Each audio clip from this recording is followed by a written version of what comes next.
Welcome back di FPL Hack Studio Bola. Masih bersama gue BG dan di sebelah gue dukun FPL kita Bung Eko Mariadi. Kaos gue keren ya?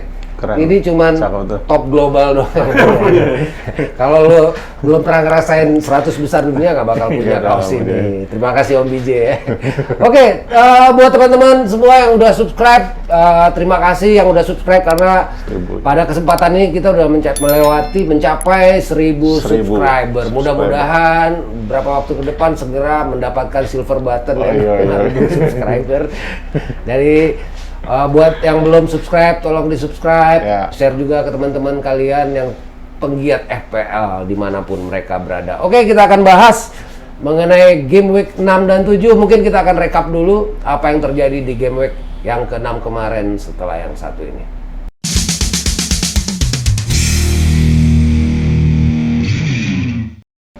Oke, Bung Eko, game week 6 kemarin Chelsea lawan City.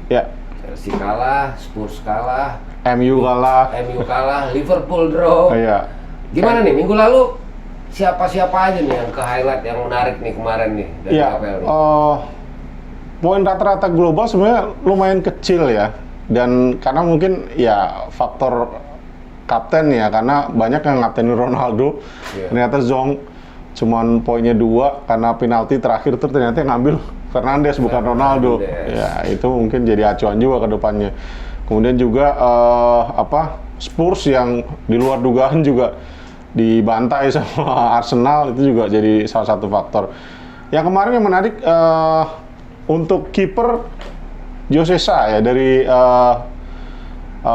Wolves, itu assist back, selain dia clean sheet kemarin, assist buat Raul Jimenez. Gol pertama. Akhirnya kebayar juga ya kesabaran lu pakai dia ya. Karena gue tahu Wolves ini 5 fixture ke depan aman. Aman ya. Kayak dia assist dan clean sheet, poinnya 14 untuk seorang kiper itu luar biasa, itu tinggi sekali. Kemudian pahlawan kemenangan Aston Villa lawan MU, House ya, lewat sundulan. Sebenarnya kan bukan pilihan utama sebenarnya. Biasanya kan untuk center back Aston Villa pakai Ming sama Konsa. Ya, cuman karena mungkin lawannya MU ya, jadi dia pakai 3 center back tengah, lalu 2 back sayap, jadi kayak 5 sebenarnya mainnya back kemarin. Gue rasa House ini kemarin walaupun 15 poin mungkin nggak ada yang pakai juga karena dia biasanya buat starter. Cadangannya, makanya pada kecil-kecil. Lalu Cancelo, City kemarin luar biasa main, bagus mengalahkan Chelsea di Stamford Bridge, dan Cancelo ini salah satu yang bermain sangat cemerlang kemarin. Poinnya 12. Lalu seperti kita prediksi, Everton lawan Norwich ini jadi kayak ladang poin buat pemain Everton ya, dan Michael Keane mendapatkan 8 poin dari clean sheet-nya. Lalu beralih ke tengah, 2 pemain Everton, Andreas Townsend dan Doucouré. Dan kalau lu misalnya punya Gray juga, itu juga poinnya tinggi juga. Assist juga 1. Assist juga. Jadi Doucouré 11, Townsend 10. Lalu jagoan Arsenal, Bukayo Saka dan Smith Rowe masing-masing 12 dan 13 karena masing-masing mencetak gol. Lalu satu Vitaly Janet ya dari Brentford. Seru tuh 3-3. Gila, seru banget. Kalau punya tengah sama depannya, wah enak tuh. Long ball-nya Brentford tuh gila sih. Van Dijk tuh gue liat sampai capek. baru kali ini gue liat musim ini Van Dijk tuh capek gitu. Emang dia spiritnya luar biasa. Lalu ke depan Neil Maupay gol di menit terakhir, stoppage time ya. Ya, lawan Crystal Palace. Lalu ini yang diferensial yang kita berikan kemarin untuk kapten ya, James Vardy mencetak hat-trick sebenarnya, tapi satu gol sendiri. Jadi lumayan ya, dapat 11 poin. Jadi kalau lo ngaptenin 22 poin itu dari, dan nggak banyak sih yang masih punya Vardy gitu loh. Iya, itu dia tadi ya, rekap dari game week 6. Yang menarik kemarin itu juga. Jadi Chelsea ini dibobol oleh Gabriel Jesus. Iya. Jadi selama ini Chelsea baru dibobol 2 gol oleh Mohamed dan Jesus. kemungkinan nanti lawan Southampton apakah Adams akan membobol Chelsea? Wah, nah, itu ada perlu, jinx juga kan. Jadi memang Chelsea sejauh ini baru sekelas-kelas Nabi yang bisa membobol lawan Chelsea ya. Kita tunggu nanti lawan Southampton nanti di game week ke-7 apakah Chelsea berhasil dibobol oleh Adams. Apakah jinx ini berlaku ya kan? Oke. Jangan kemana-mana, kita akan lanjut dengan rekomendasi di game week 7, pilihan kapten, diferensial siapa aja, fitur mana aja yang lu harus target dan yang lu harus hindari setelah yang satu ini.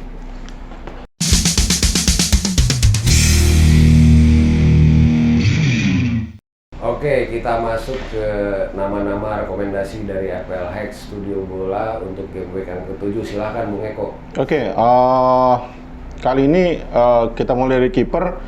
Gue merekomendasikan Sa yang minggu lalu bermain luar biasa dengan poin 14, 1 clean sheet dan 1 assist ke Raul Jimenez.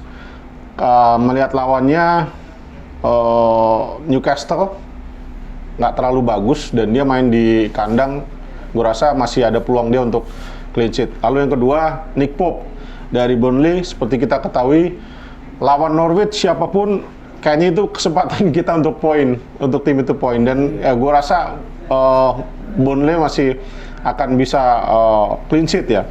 Lalu yang ketiga, Mendy dari Chelsea, kedatangan Soton, dan minggu lalu ketika lawan City pun dia main luar biasa, jadi rasanya Chelsea akan clean sheet minggu ini. Lalu Fabianski, dia kedatangan Brentford, walaupun Brentford luar biasa sekali permainannya lawan Liverpool, tapi dia main di kandang West Ham dan kemungkinan dia untuk clean sheet terbuka. Lalu yang terakhir Martinez yang juga main bagus sekali ketika kemarin mereka menahan MU ya di Old Trafford. Ya, menang lawan MU di Old Trafford. Jadi minggu ini dia akan melawan Spurs yang sedang tidak percaya diri. 3 pertandingan kebobolan 9 gol dan baru mencetak 1 gol. Itu untuk kiper. Oke, lanjut untuk rekomendasi defender. Defender gue merekomendasikan Antonio Rudiger dari Chelsea. Karena faktor dia adalah salah satu back yang hampir selalu starting line up ya. Hampir dipastikan starter ya. Betul. Kemudian Nelson Semedo dari Wolves karena agresivitasnya dan kemungkinan dia untuk clean sheet. Lalu Reguilon sebenarnya gua rekomendasikan walaupun dia kebobolan banyak tapi memang dia masih ada potensi untuk assist, apalagi dia main di kandang lawan Aston Villa. Kemarin ketika kalah lawan Arsenal, dia juga assist ke golnya Son. Lalu Vladimir Soval dari West Ham, selain dia ada kemungkinan untuk clean sheet lawan Brentford di kandang sendiri, dia juga salah satu yang ternyata ngambil corner ya. Lalu yang terakhir Ben Mee dari Burnley, karena tadi lawannya simpel aja, lawannya Norwich. Untuk back. Oke, itu dia nama-nama defender. Kita lanjut ke posisi gelandang, midfielder, silakan. Ya, gue merekomendasikan Rapinya, walaupun di web dia masih kuning ya, tapi minggu lalu main, minggu sebelumnya juga 1 gol, udah 2 game week ini selalu menghasilkan poin. Lalu yang kedua Ismail Essar, lagi-lagi minggu kemarin dia juga mencetak gol. Sebelumnya di 2 minggu sebelumnya dia mencetak 2 gol. Lalu Wilfried Zaha, dia mencetak gol penalti ketika lawan Brighton kemarin, dan ini lawan dia dia lawannya untuk Crystal Palace. Ya, Leicester ya. Leicester ini kebobolan 2 kemarin di kandang sendiri. Jadi dia ada peluang untuk mencetak gol ya. Lalu Son, ini kesempatan dia untuk balik lagi ke performa terbaiknya. Semoga Spurs bangkit. Jadi dia bisa lagi tajam lagi duet sama Harry Kane. Kemarin dia sudah menunjukkan itu dengan 1 gol ke gawang Arsenal. Lalu yang terakhir Said Benrahma, minggu kemarin juga sebenarnya bagus sih nilainya 3. Hanya mungkin kesempatan untuk mencetak gol ada di kandang lawan Brentford nanti. Oke, itu dia nama-nama midfielder. Kita lanjut ke striker. Striker, gue merekomendasikan Lukaku karena lawannya Soton, dan kita tahu Lukaku ini ya kalau lawannya nggak terlalu berat dia akan sangat-sangat berbahaya. Lalu yang kedua Antonio, minggu lalu dia mencetak 1 gol di kandang Leeds. Minggu ini dia di kandang sendiri lawan Brentford yang baru saja kebobolan 3 gol lawan Liverpool. Lalu Wood, ya, penyerang dari Burnley. Sekali lagi lebih karena faktor lawannya adalah Norwich yang kita ketahui ya lu pasang lah sebanyak-banyak. Lalu yang keempat Raul Jimenez, akhirnya dia pecah telur minggu lalu mencetak 1 gol ke gawang Soton, dan minggu ini dia kedatangan Newcastle yang sudah hampir di setiap game week dia tidak pernah clean sheet. Lalu yang terakhir striker sejuta umat Ronaldo, ya berharap bahwa dia akan bangkit ketika lawan Everton. Mungkin kalau dapat penalti juga dia rasanya yang ngambil ya. Udah kapok kali Fernandes. Iya. Jadi kalau lo punya Ronaldo jangan jual dulu ya. Pasti dulu dia sama Bruno dealing-nya gimana. Iya. Oke, itu dia tadi rekomendasi dari FPL Hack Studio Bola dari kiper hingga striker. Oke.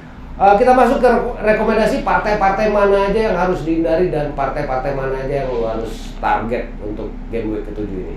Ya, untuk yang dihindari, gue rasa semua juga mungkin sepakat ya bahwa partai big match Liverpool lawan City, gue rasa akan berlangsung ketat seperti minggu lalu Chelsea lawan City ya, dan hasilnya mungkin ya tipis lah. Dan itu kita masih belum bisa prediksi karena City juga luar biasa kemarin mainnya. Sementara Liverpool sendiri juga sedang menggila gitu. Lawan Porto dia bisa menang 5-1. Itu yang menurut gua ya salah satu yang bisa dihindari lah. Untuk yang diincar? Untuk yang diincar seperti biasa lawan Norwich. Burnley versus Norwich ya, gua rasa ini kesempatan yang punya aset Burnley untuk membuat perbedaan di game week kali ini. Lalu Chelsea Soton, ya Chelsea main di kandang sendiri dan seperti dia akan superior ketika melawan Soton. Artinya Chelsea diincar nih ya? Ya, pemain-pemain Chelsea. Sebenarnya ingat Norwich tadi, gue cuma pengen ini aja. Ketika laga peringkat 19-20 Arsenal Norwich. Iya. Waktu itu Norwich kalah kan? Iya kan? Artinya lawan peringkat 20 aja dia kalah. Ya.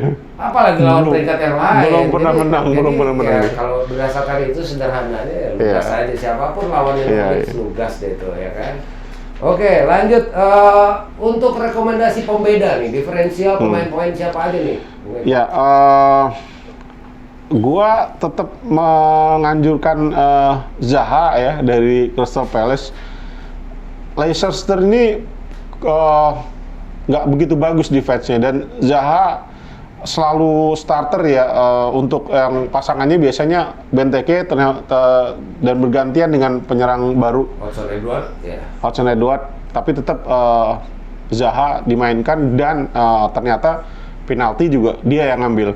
Lalu Wood sekali lagi kenapa gue rekomendasikan dia sebagai pembeda ya karena lawannya Norwich gitu. Dan dia nggak ada yang punya. Ya jarang yang punya.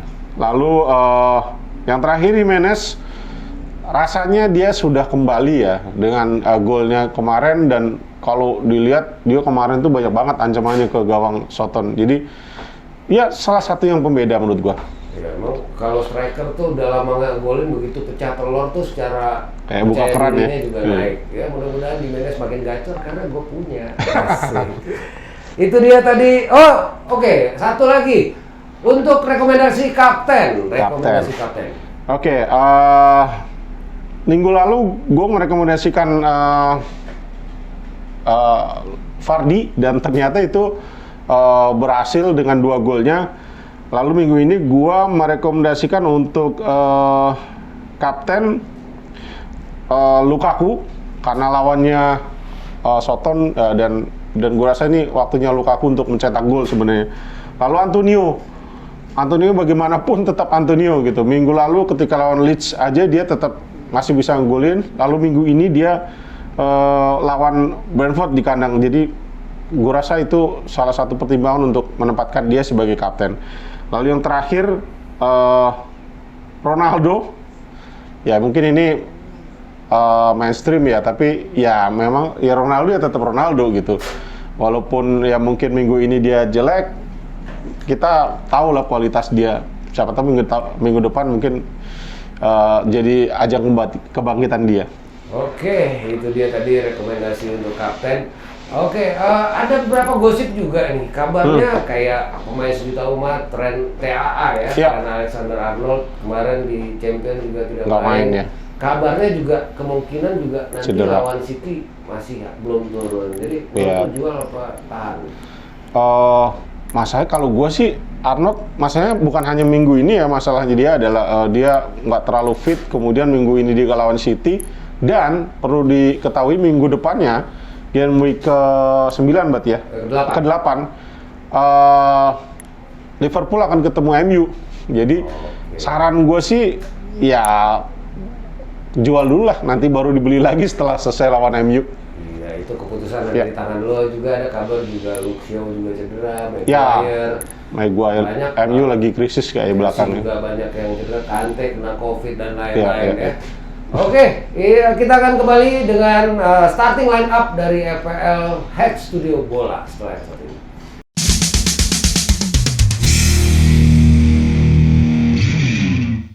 Ini dia starting line up dari FPL Hex Studio Bola. Ini dia 11 nama yang akan starter nanti dari FPL Hex Studio Bola. Jangan lupa untuk deadline minggu ini hari Sabtu jam 5 sore.